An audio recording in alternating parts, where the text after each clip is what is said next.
Antradienį prieš vidurdienį Nemenčinės seniūnijoje avariją patyrė kariškių visureigis.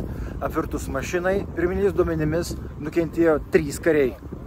Apie nelaimę pranešė karininkas, kad visureigis Lietuvos kariuomenės automobilis Mercedes-Benz apvirto Didžiųjų Kabiškių kaimo ribose, netoli Nemenčinės, ir nukentėjo 3 kariai.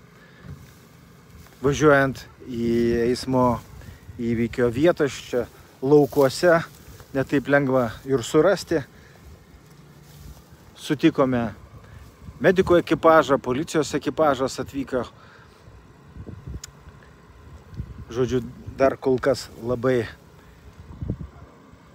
šviežia eismo nelaimė ir oficialių duomenų neturi ir policija atnaujintų, tik tai apie tai, kad buvo gautas pranešimas bendrosios pagalbos telefonu 112, kaip minėjau, apie eismo įvykį, kuriame nukentėjo 3 kariškiai. Kiek iš čia matyti, išdužęs yra priekinis stiklas.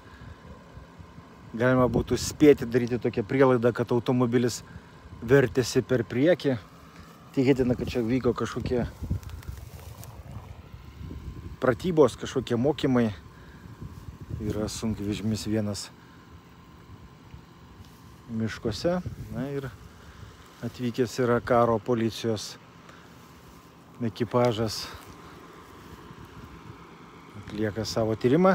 Na ir kiek teko kalbėti su Vilniaus apskrities policijos pareigūnais, tai įvykio aplinkybių tyrimas bus perduotas karo policijai, kadangi nukentėjo žmonės yra, tai bus ikiteisminis tyrimas greičiausiai atliekamas.